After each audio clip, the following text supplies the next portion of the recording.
Olá pessoal, tudo bem? Meu nome é Wesley Machado, professor de Direito Eleitoral do Gran Cursos Online. Vou tratar com vocês sobre uma dica de Direito Eleitoral para o concurso do TRE do Rio de Janeiro. A nossa conversa de hoje será sobre as espécies de alistamento eleitoral.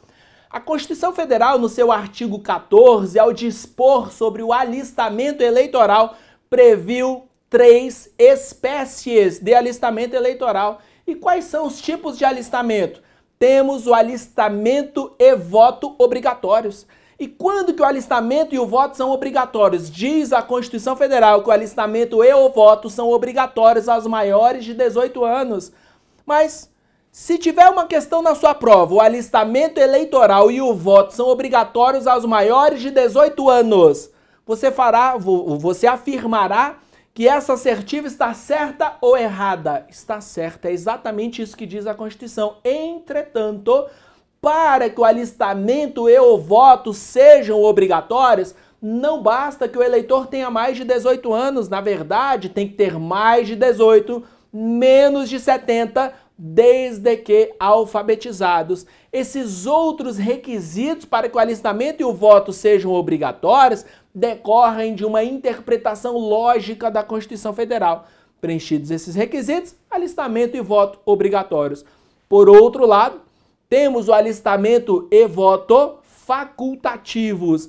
E em que situações o alistamento e o voto são facultativos?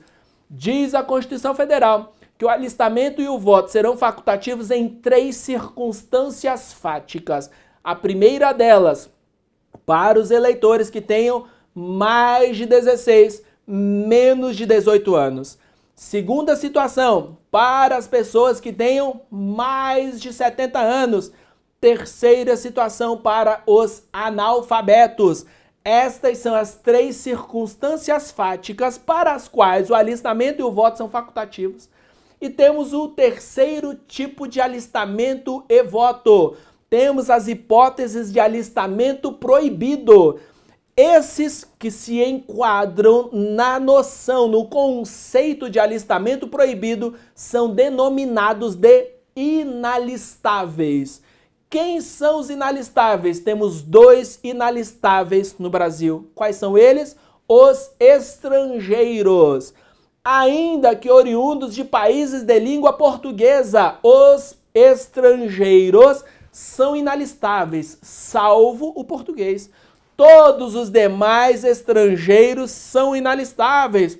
O português, em razão da equiparação constitucional inscrita no artigo 12, parágrafo 1º da Constituição Federal, o português, se tiver residência permanente no Brasil e se houver reciprocidade, serão conferidos os mesmos direitos inerentes ao brasileiro. Logo, o português é o único estrangeiro que, preenchidos os requisitos constitucionais, poderá adquirir a cidadania brasileira. Nenhum outro estrangeiro pode. Isso porque, segundo a Constituição, a nacionalidade brasileira é um pressuposto da cidadania brasileira.